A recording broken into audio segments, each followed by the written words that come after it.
Hoy voy a hacer un vídeo un poco reivindicativo porque se está hablando mucho de la autónomos, de la comparativa con otros países y puesto a analizar el asunto, lo que me doy cuenta es de que el pequeño autónomo, lo que yo llamo el autónomo precario, es el que verdaderamente resulta perjudicado comparándolo con la normativa de otros países de nuestro entorno y comparándolo con los mismos autónomos que están más favorecidos económicamente y dentro del propio territorio español. Así vemos una comparativa entre autónomos españoles frente a otros países europeos. Estoy viendo por parte de algunos políticos que ahora que en campaña electoral hablan mucho sobre los autónomos que utilizan términos parcialmente ciertos o verdades a medias y la comparativa es engañosa. ¿Por qué? Pues porque los verdaderamente perjudicados con relación a la normativa europea son aquellos autónomos españoles que ganan poco, los más desfavorecidos. Sin embargo, aquellos otros autónomos que tienen una renta más alta, pues no solo están desfavorecidos, sino que incluso salen ganando. En algunos países se habla de que en Holanda solo se paga 50 euros al año, pero claro, hay que ver también otros aspectos. No cubre asistencia sanitaria, hay que suscribir aparte un plan de pensiones, con lo cual es engañoso comparar lo que pagan los españoles con lo que pagan los holandeses y no tenemos en cuenta estas carencias del sistema. ¿Qué sistemas hay en los distintos países? Pues en Portugal, Italia o Finlandia, por ejemplo, es un porcentaje sobre las ganancias que van desde el 20 al 25% más o menos. En Francia también habría un porcentaje, pero hay diferencias dependiendo de los distintos sectores. En España, como sabéis, hay un mínimo que está en torno a los 265 euros, salvando las tarifas planas, las bonificaciones para nuevos autónomos, pues el mínimo a pagar es este, 265. Bueno, pues a partir de estos datos vamos a hacer una comparativa. Yo he hecho un estudio de lo que paga un autónomo y el porcentaje que representa con una renta anual de 12.000 euros respecto de un país en el que se paga el 20%. Estamos hablando de beneficios, de renta anual. Esto es ingresos menos gastos. Sería una comparativa donde ingresos menos gastos nos da 12.000 euros. Bueno, pues en España 265 por 12 mensualidades nos daría una cuota anual de 3.180, mientras que en un país donde tengan que pagar el 20% de 12.000 pues sería 2.400. Como vemos, en España representaría un 26,5% del beneficio, mientras que en el hipotético país del 20%, pues supondría ese 20%, una diferencia de 6,5 puntos.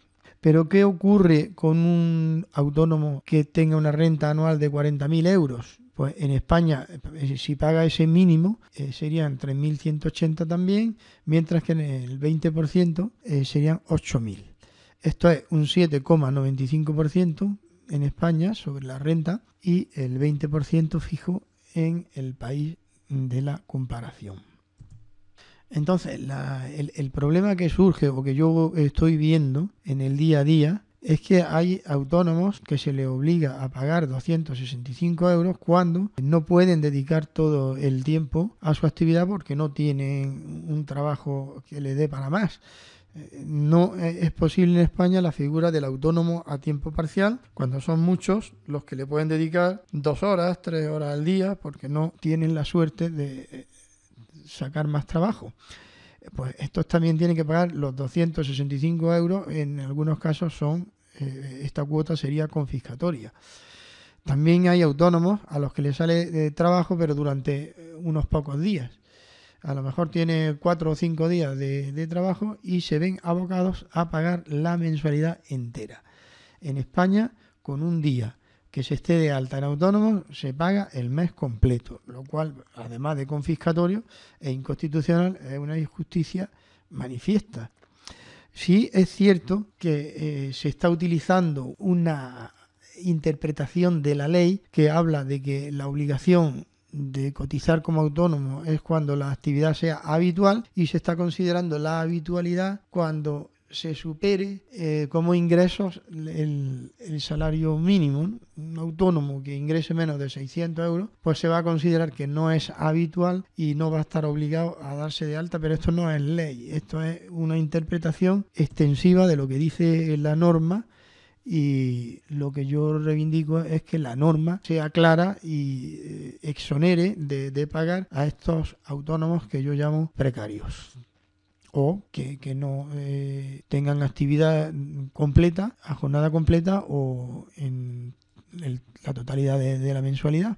Bueno, vamos a ver, en España, con una renta de 12.000 euros o con una renta de 40.000, es lo que hemos visto antes, pero ahora hacemos la comparativa entre los dos autónomos españoles. El que gana 12.000 euros y tiene que pagar 3.180 al año, está pagando un 26,5% de su renta, mientras que el que gana 40.000 euros y paga la misma cuota le representa tan solo un 7,95%. ¿Qué ocurre? Que las bonificaciones es solo para los autónomos que inician una actividad.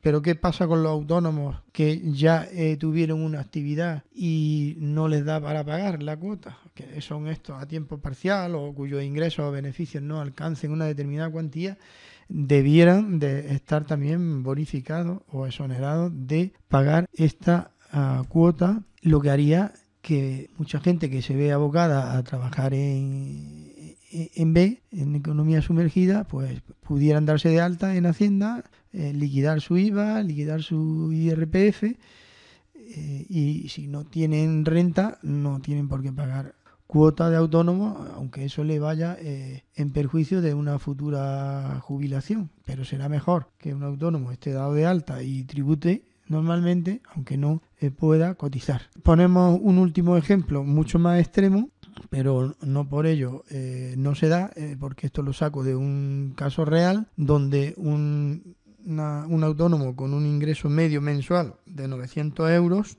y un gasto medio sin tener en cuenta la cuota de autónomo de 300, obtiene un beneficio medio de 600 euros mensuales, y la cuota de 265 euros le representa un 44,17%, es decir, 265 por 100 entre 600, un 44,17% de su beneficio. Es decir, que le queda para vivir 335 euros.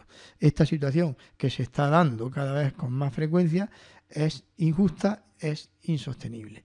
Por eso acabo yo este estudio pidiéndole a los políticos que den un trato justo al pequeño autónomo, y a lo mejor se sorprenderían de que les baja el desempleo.